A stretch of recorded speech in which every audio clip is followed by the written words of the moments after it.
ਸਤਿ ਸ਼੍ਰੀ ਅਕਾਲ ਜੀ, ਮੈਂ ਹਾਂ ਸੰਦੇਸ਼ ਔਲਖ ਸ਼ਰਮਾ। ਜਗਬਾਣੀ ਟੀਵੀ ਤੇ ਤੁਹਾਡਾ ਸਭ ਦਾ ਬਹੁਤ-ਬਹੁਤ ਸਵਾਗਤ ਹੈ। ਵੇਲੇ ਹੁਣ ਤੱਕ ਦੇ ਖਬਰਾਂ ਦਾ ਵਿਸਤਾਰ ਵਿੱਚ ਜਾਣ ਤੋਂ ਪਹਿਲਾਂ ਇੱਕ ਨਜ਼ਰ ਸੁਰਖੀਆਂ ਤੇ। ਪੰਜਾਬ ਵਿੱਚ ਹੋਈ 72% ਦੀ ਵੋਟਿੰਗ। 15 ਸਾਲਾਂ ਵਿੱਚ ਪੰਜਾਬ ਵਿੱਚ ਸਭ ਤੋਂ ਘੱਟ ਪਏ ਵੋਟ।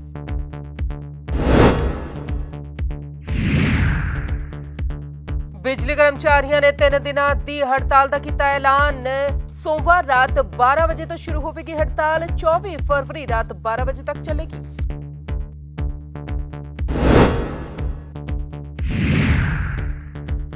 कैनेडियन सिटीजन तो साबका डीजीपी के बेटे ने ठगे 2.25 करोड़ रुपए। पुलिस को पहुंचा मामला। ਤੇ ਹੁਣ ਖਬਰਾਂ ਵਿਸਤਾਰ ਨਾਲ। ਖਬਰਾਂ ਦੀ ਸ਼ੁਰੂਆਤ ਵਿੱਚ ਸਭ ਤੋਂ ਪਹਿਲਾਂ ਗੱਲ ਕਰਦੇ ਹਾਂ ਪੰਜਾਬ ਵਿੱਚ ਹੋਈ ਵੋਟਿੰਗ ਦੀ। ਤਾਂ ਤੁਹਾਨੂੰ ਦੱਸ ਦਈਏ ਕਿ ਬੀਤੇ ਦਿਨੀ ਪੰਜਾਬ ਦੇ ਵਿੱਚ ਵੋਟਿੰਗ ਹੋਈ, ਲੋਕਾਂ ਨੇ ਵੱਧ ਚੜ੍ਹ ਕੇ ਹਿੱਸਾ ਲਿਆ। ਪਰ ਜੇ ਓਵਰਆਲ ਫੀਸਦ ਦੀ ਗੱਲ ਕੀਤੀ ਜਾਵੇ ਤਾਂ ਪੰਜਾਬ ਦੇ ਵਿੱਚ 72% ਦੇ ਕਰੀਬ ਵੋਟਾਂ ਪਈਆਂ ਨੇ ਤੇ ਪਿਛਲੇ 15 ਸਾਲਾਂ ਦੇ ਵਿੱਚ ਸਭ ਤੋਂ ਘੱਟ ਵੋਟਿੰਗ ਹੋਈ ਹੈ। ਪੰਜਾਬ ਵਿੱਚ 117 ਵਿਧਾਨ ਸਭਾ ਸੀਟਾਂ ਤੇ ਵੋਟਿੰਗ ਹੋਈ ਤੇ ਕੁੱਲ ਫੀਸਦ ਦੀ ਜੇ ਗੱਲ ਕੀਤੀ ਜਾਵੇ ਤਾਂ 71.95% ਦੀ ਵੋਟਿੰਗ ਹੋਈ। ਪਿਛਲੀ ਵਾਰ ਪੰਜਾਬ ਵਿੱਚ 70% ਦੀ ਵੋਟਿੰਗ ਹੋਈ ਸੀ। ਉਸ ਲਿਹਾਜ਼ ਨਾਲ ਇਸ ਵਾਰ ਵੋਟਿੰਗ ਵਿੱਚ 5% ਦੀ ਘਾਟ ਆਈ ਹੈ। ਪਿਛਲੇ 15 ਸਾਲਾਂ ਵਿੱਚ ਸਭ ਤੋਂ ਘੱਟ ਵੋਟਿੰਗ ਹੈ, ਜਿਸ ਵਜ੍ਹਾ ਨਾਲ ਚੁਣਾਵੀ ਹਾਰ ਜਿੱਤ ਨੂੰ ਲੈ ਕੇ ਕੋਈ ਵੀ ਸਥਿਤੀ ਸਪਸ਼ਟ ਨਹੀਂ ਹੋ ਰਹੀ। ਪੰਜਾਬ ਵਿੱਚ ਹੋਈ ਵੋਟਿੰਗ ਦੀ ਗਿਣਤੀ ਹੁਣ 10 ਮਾਰਚ ਨੂੰ ਹੋਵੇਗੀ। ਸਭ ਤੋਂ ਜ਼ਿਆਦਾ 84.93% ਦੀ ਵੋਟਿੰਗ ਸ਼੍ਰੀ ਮੁਕਤਸਰ ਸਾਹਿਬ ਜ਼ਿਲ੍ਹੇ ਦੀ ਗਿੱਦੜਬਾਹਾ ਸੀਟ ਤੇ ਹੋਈ। ਉਹਦਾ ਸਭ ਤੋਂ ਘੱਟ ਅੰਮ੍ਰਿਤਸਰ ਵੈਸਟ ਸੀਟ ਤੇ ਰਹੀ, ਜਿੱਥੇ 55.40% ਦੀ ਵੋਟਰਾਂ ਨੇ ਆਪਣੇ ਵੋਟ ਦੀ ਵਰਤੋਂ ਕੀਤੀ। उधर बिजली कर्मचारियों ने हड़ताल का ऐलान कर दिता है। 3 दिनों की पूर्ण हड़ताल होगी। सोमवार रात यानी कि अज रात 12 बजे तो यह हड़ताल शुरू हो जाएगी तो 24 तारीख को रात 12 बजे तक ये हड़ताल जारी रहेगी, जिस नाल ब्लैकआउट होने का भी खतरा है।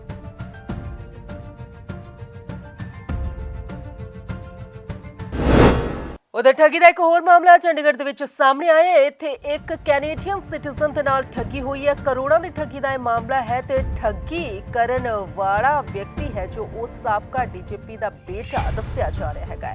ਕਈ ਸਾਰੇ ਨਾਮ ਹੋਰ ਵੀ ਇਸ ਦੇ ਵਿੱਚ ਸਾਹਮਣੇ ਆਏ ਨੇ, ਪਰ ਪੂਰਾ ਮਾਮਲਾ ਕੀ ਹੈ ਦੇਖ ਲੈਣੇ ਰਿਪੋर्ट ਵਿੱਚ। मेरा नाम नरेश कौशल है। I am NRI Canadian citizen हूँ और US सिटीज़न भी हूँ। मैंने एक चंडीगढ़ में प्रॉपर्टी बेची थी और XDGB थे पंजाब के शशिकांत रामपाल, उनके बेटे हैं अपूर्वकांत रामपाल। उसके साथ मेरा एग्रीमेंट हुआ था। 3 साल हो गए हैं और उनके पीछे मैं पैसों के लिए रिक्वेस्ट कर रहा था कि मेरे बाकी पैसे दे दिए जाएँ। और उसके बाद अब हरियाणा पुलिस ने इन्वेस्टिगेशन भी करी, क्योंकि उन्होंने पेपर्स की कोई हेराफेरी करी थी और उन्होंने हरियाणा पुलिस ने चंडीगढ़ पुलिस को इन्वेस्टिगेशन FIR फाइल करने के लिए उनको कहा और उन्होंने सेक्शंस भी लगा के भेजे हैं 420 कि इन्होंने पैसे की ठगी करी है। पर चंडीगढ़ पुलिस ने आज तक, मैं सारे ऑफिसर्स से मिल चुका और उन्होंने आज तक कुछ नहीं करा। और उससे पहले मैंने DSP गुरमुख सिंह से भी मिला था। उन्होंने मेरे को मेरे फेस के ऊपर बोल दिया था कि चंडीगढ़ पुलिस के higher authorities DGP and SSP stop कर रहे हैं कि इस फाइल को एज इट इज़ रख लिया जाए अभी। और यही काम चल रहा है अभी। आज तक मेरे को जस्टिस नहीं मिला। कितना बकाया? और मेरा 2 करोड़ 25 लाख रुपए मैंने उनसे लेना और मेरे को 3 साल हो गए। मैं अपनी फैमिली को छोड़ के यहाँ बैठा हूँ सिर्फ जस्टिस के लिए कि इनके अगेंस्ट FIR फाइल करे जाए, क्योंकि ये लोग तो आगे से आगे ऐसे लोगों को पैसों का फ्रॉड करेंगे। पर चंडीगढ़ पुलिस कुछ नहीं करना मांगती। तो मैंने तो सोचा था Chandigarh police is the best, but आज तक इन्होंने कुछ नहीं करा। ऑफिसर्स इसको स्टॉप कर रहे हैं। अब आप लोगों की मेरे को सबकी सपोर्ट चाहिए कि to get me this justice. ठीक है, आपके पास कोई डॉक्यूमेंट्स वगैरह हैं सर? हाँ जी, मैंने ये पंचकुला पुलिस के जो फैक्ट्स हैं और उन्होंने स्टेटली लिखा हुआ है कि 420 की चार्जेस फाइल करेंगे।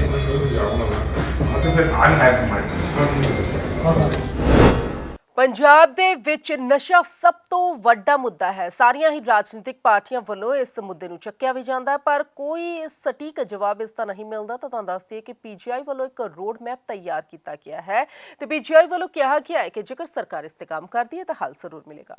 इसकी बात कर रहे हैं, ये ड्रग अब्यूज़ इन पंजाब, और इसमें जो एक status report and road maps for prevention and control के ऊपर है ये। और इसमें हमने जो है वो आज तक जो भी हमारी स्टडीज़ हुई हैं पंजाब में जो ड्रग अब्यूज़ की समस्या है वो क्या है, उसके बारे में इस किताब में जो है वो उल्लेख किया गया है। और दूसरी चीज़ इसमें ये है कि हमें इस ड्रग्स से कैसे इससे बचा जा सकता है और कैसे हम इसको कंट्रोल करें। तो इसमें कुछ supply control, demand reduction, harm reduction, इसकी बात की गई है। और एक ज़िले में ऐसा प्रोग्राम यदि इम्प्लीमेंट करना हो तो क्या किन किन चीज़ों की ज़रूरत है, ब्लॉक लेवल पे क्या होना चाहिए, गाँव के लेवल पे क्या होना चाहिए, स्कूल्स में क्या होना चाहिए, कॉलेजेस में क्या होना चाहिए। इसमें हमने एक ये भी बात की है कि स्कूल का जो कुरिकुलम है उसमें लाइफ स्किल एजुकेशन होनी चाहिए, पेयर एजुकेटर्स होने चाहिए इंस्टीट्यूशन में। ठीक है, सो इसका आज जो है इसको माननीय गवर्नर ऑफ पंजाब ने जो है वो इसको रिलीज़ किया है। और इन सभी बातों से, और इसमें ये है कि अगले 5 साल में हम क्या कर सकते हैं और इसके लिए क्या बजट हमें चाहिए। सो वो सारी चीज़ों की बातचीत है। इसमें कुछ ऐसी केस स्टडीज़, कुछ मालवा से और कुछ तरनतारन अमृतसर से कुछ ऐसे केसेस का ही है जो ये दर्शाता है कि इस ड्रग अब्यूज़ से जो है लोगों की आम जिंदगी के ऊपर कितना असर पड़ रहा है। उधर सीटीयू वर्करां ਵੱਲੋਂ ਵੀ ਪ੍ਰਦਰਸ਼ਨ ਕੀਤਾ ਜਾ ਰਿਹਾ ਹੈ। ਉਹਨਾਂ ਵੱਲੋਂ ਵੀ ਆਪਣੀਆਂ ਮੰਗਾਂ ਰੱਖੀਆਂ ਜਾ ਰਹੀਆਂ ਨੇ। ਸੈਕਟਰ 17 ਦੇ ਵਿੱਚ ਉਹਨਾਂ ਨੇ ਜ਼ੋਰਦਾਰ ਪ੍ਰਦਰਸ਼ਨ ਕਰਦੇ ਹੋਏ ਇਸ ਦੌਰਾਨ ਨਾਅਰੇਬਾਜ਼ੀ ਵੀ ਕੀਤੀ। ਚੰਡੀਗੜ੍ਹ ਦੇ ਵਿੱਚ ਕਿਲੋਮੀਟਰ ਸਕੀਮ ਦਾ ਲਗਾਤਾਰ ਵਿਰੋਧ ਹੋ ਰਿਹਾ ਹੈ। ਸੀਟੀਯੂ ਵਰਕਰ ਯੂਨੀਅਨ ਲਗਾਤਾਰ ਇਸ ਨੂੰ ਲੈ ਕੇ ਲਾਮਬੰਦ ਹੈ ਤੇ ਹੁਣ ਸੀਟੀਯੂ ਵਰਕਰ ਯੂਨੀਅਨ ਦੇ ਰੋਸ ਮੁਜ਼ਾਹਰੇ ਦੇ ਵਿੱਚ ਰਾਜਨੀਤਿਕ ਪਾਰਟੀਆਂ ਵੱਲੋਂ ਵੀ ਸ਼ਮੂਲੀਅਤ ਕਰ ਦਿੱਤੀ ਹੈ ਤੇ ਲਗਾਤਾਰ ਸੀਟੀਯੂ ਵਰਕਰ ਯੂਨੀਅਨ ਵੱਲੋਂ ਕੀਤੇ ਜਾ ਰਹੇ ਰੋਸ ਮੁਜ਼ਾਹਰੇ ਨੂੰ ਇਹ ਰਾਜਨੀਤਿਕ ਪਾਰਟੀਆਂ ਆਪਣਾ ਸਮਰਥਨ ਦੇ ਰਹੀਆਂ ਹਨ। ਸੋਮਵਾਰ ਨੂੰ ਇੱਕ ਵਾਰੀ ਮੁੜ ਤੋਂ ਸੀਟੀਯੂ ਵਰਕਰ ਯੂਨੀਅਨਸ ਵੱਲੋਂ ਰੋਸ ਮੁਜ਼ਾਹਰਾ ਕੀਤਾ ਗਿਆ ਤੇ ਇਸ ਦੇ ਵਿੱਚ ਜਿੱਥੇ ਆਮ ਆਦਮੀ ਪਾਰਟੀ ਦੇ ਪਾਰਸ਼ਦਾਂ ਨੇ ਆਪਣਾ ਸਮਰਥਨ ਦਿੱਤਾ ਤੇ ਨਾਲੇ ਇੰਟਕ ਨੇ ਵੀ। ਇਸੇ ਦਰਮਿਆਨ ਪ੍ਰਦਰਸ਼ਨ ਕਰ ਰਹੇ ਸੀਟੀਯੂ ਕਰਮਚਾਰੀਆਂ ਦਾ ਕਹਿਣਾ ਸੀ ਕਿ ਕਿਲੋਮੀਟਰ ਸਕੀਮ ਦੇ ਤਹਿਤ ਬੱਸਾਂ ਨੂੰ ਲੈ ਕੇ ਜਾਣ ਦੀ ਬਜਾਏ ਸਰਕਾਰੀ ਬੱਸਾਂ ਨੂੰ ਖਰੀਦਿਆ ਜਾਣਾ ਚਾਹੀਦਾ ਤਾਂ ਜੇ ਸੀਟੀਯੂ ਦਾ ਨਿੱਜੀਕਰਨ ਨਾ ਕੀਤਾ ਜਾ ਸਕੇ। ਚੰਡੀਗੜ੍ਹ ਦੇ ਵਿੱਚ ਚੰਡੀਗੜ੍ਹ ਦੇ ਸੀਟੀਯੂ ਵਿਭਾਗ ਨੂੰ ਨਿੱਜੀਕਰਨ ਹੱਥਾਂ 'ਚ ਸੌਂਪਣ ਦੀ ਗੱਲ ਕੀਤੀ ਜਾ ਰਹੀ ਆ। ਅੱਜ ਹੀ ਉਹਨਾਂ ਦਾ ਇੱਕ ਟੈਂਡਰ ਖੋਲ੍ਹਣ ਜਾ ਰਿਹਾ ਜਿਹੜਾ ਸੀਟੀਯੂ ਦੇ ਕਰਮਚਾਰੀ ਲਗਾਤਾਰ 77 ਦਿਨ ਦੇ ਉੱਤੋਂ ਇੱਥੇ ਜਿਹੜੀ ਪ੍ਰਦਰਸ਼ਨ ਕਰ ਰਹੀ ਆ, ਭੁੱਖ ਹੜਤਾਲ 'ਤੇ ਬੈਠੀ ਆ। ਪਰ ਚੰਡੀਗੜ੍ਹ ਪ੍ਰਸ਼ਾਸਨ ਇਸ ਗੱਲ 'ਤੇ ਅੜੀਲੇ ਵਤੀਰਾ ਆਇਆ, ਉਹ ਬਿਲਕੁਲ ਨਿੱਜੀਕਰਨ ਦੇ ਪੱਖ ਦੇ ਵਿੱਚ ਬੈਠੀ ਆ। ਪਰ ਅਸੀਂ ਜੁਆਇੰਟ ਐਕਸ਼ਨ ਕਮੇਟੀ ਵੱਲੋਂ ਬਿਲਕੁਲ ਚੇਤਾਵਨੀ ਦਿੰਦੇ ਹਾਂ ਚੰਡੀਗੜ੍ਹ ਪ੍ਰਸ਼ਾਸਨ ਨੂੰ, ਜੇਕਰ ਪ੍ਰੋਫਿਟ 'ਤੇ ਚੱਲਣ ਵਾਲੇ ਮਹਿਕਮੇ ਸੀਟੀਯੂ ਨੂੰ ਵੇਚਣ ਦੀ ਕੋਸ਼ਿਸ਼ ਕੀਤੀ ਜਾਏਗੀ ਤਾਂ ਬਿਲਕੁਲ ਜਿਹੜੀਆਂ ਬੱਸਾਂ ਜਾਮ ਹੋਣਗੀਆਂ। ਜਿਹੜੇ ਵੀ ਡਿਪਾਰਟਮੈਂਟ ਸੰਬੰਧਤ ਇਹਦੇ ਨਾਲ ਚੱਲ ਰਹੇ, ਸਾਡੀ जॉइंट एक्शन कमेटी चाह रहे हैं, वो भी इस प्रदर्शन से भाग लेंगे। दूसरी बात है कि मोदी जी की जो नीतियाँ ना बिल्कुल ही गलत है। सीटीयू वाले, बिजली वाले सारे अगर मोदी जी प्राइवेट कर देगा, 17-15 हज़ार रुपये देंगे तो नॉर्मल पब्लिक अपनी लाइफ कैसे जीगी, क्योंकि हर पब्लिक का घर में खर्च है, बच्चों की स्टडी का खर्च है। एक तरफ जो मोदी जी है वो कह रहे हैं कि 15 रुपये यूनिट कर देंगे, ऊपर से पानी के रेट की जो हाउस में इन्होंने जुबान दी थी मेयर ने कि हम नहीं बढ़ाएंगे, वो भी मैंने सुनने में आया कि अब दोबारा बढ़ा रहे 3 गुना। तो आप ये तो 17,000 रुपये करके तो पब्लिक कैसे अपना घर का खर्चा चलाएगी।